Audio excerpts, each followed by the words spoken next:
జాతరకు వచ్చే భక్తులకు ఎలాంటి అవాంఛనీయ సంఘటనలు జరగకుండా పోలీసు బందోబస్తు ఉన్న బస్సులు ఉన్న మంచినీటి వస్తువు కోసం ఆర్డబ్ల్యూఎస్ వివిధ శాఖ అధికారులు సమన్వయంతో పనిచేస్తున్నారు.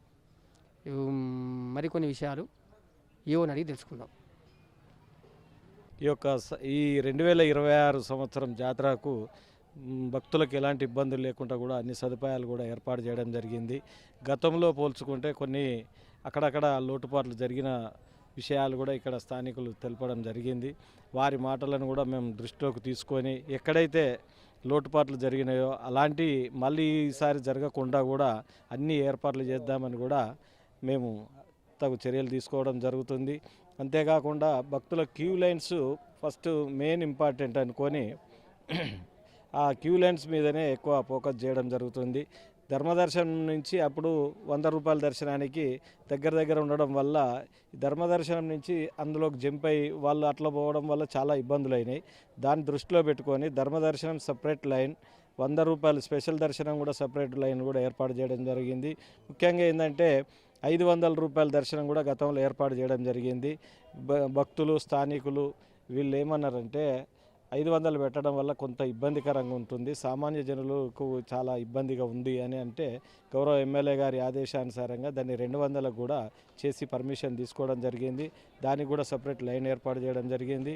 ఈ 3 లైన్లు కూడా ఎట్ ఏ టైం అమ్మవారి దగ్గరికి వచ్చే విధంగా కూడా లైన్స్ కూడా ఏర్పాటు చేయడం జరిగింది. చలువ పందిలు కూడా ఏర్పాటు చేయడం జరిగింది. పోలీస్ సిబ్బంది సహాయ సహకారాలతో కూడా మొత్తం కూడా ఈ యొక్క కెమెరాలు సీసీ కెమెరాలు గతంలో 50 పెడితే ఈసారి 100 కెమెరాలు పెట్టడం జరిగింది. వివిధ పార్కింగ్ ప్లేసులలో కూడా ఏర్పాటు చేయడం జరిగింది. అంతేకాకుండా కరెంటు తీసుకుంటే మాత్రం మనం గతంలో కంటే ఈసారి ఎల్ఈడి లైట్లు 500 లైట్స్ ఏర్పాటు చేయడం జరుగుతుంది. ఎక్కడ కూడా చీకటి అనే వాతావరణం కనపడకుండా అన్ని ఏర్పాట్లు చేయడం జరుగుతుంది. హెల్త్ వారి సహకారంతో కూడా హెల్త్ క్యాంప్ ఏర్పాటు చేసి 24/7 లాగా పెట్టేసి 108 వాహనం కూడా ఏర్పాటు చేయడం జరిగింది. అంతేకాకుండా రెవెన్యూ డిపార్ట్మెంట్ వారి సహకారాలతో కూడా చుట్టుపక్కల ఏం కాకుండా కూడా అది మన రైతుల దగ్గర నుంచి కూడా ఈ జాతర మందం మనకు స్థలాలు కూడా కేటాయించే విధంగా వాళ్ళు చర్యలు తీసుకోవడం జరుగుతుంది. అంతేకాకుండా మనకు నిరంతరంగా విద్యుత్ ఉండే విధంగా కూడా మనం ఎలక్ట్రిసిటీ డిపార్ట్మెంట్ వారి సహకారం తీసుకుంటున్నాం.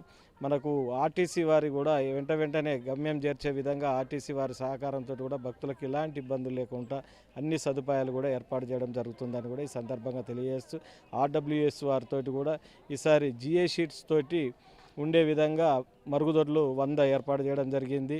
బీఓటీస్ 17 అంటే 170 దిక్కుల స్నానాల ఘట్టాలు కూడా ఏర్పాటు చేయడం జరుగుతుందని కూడా ఈ సందర్భంగా తెలియజేస్తున్నాం. పేరు వంచ రంగారెడ్డి, మాది అగ్రంపాడు గ్రామం. నేను ఇప్పుడు సమ్మక్క సారలమ్మ జాతర కమిటీ చైర్మన్గా ఎన్నిక కావడం జరిగింది.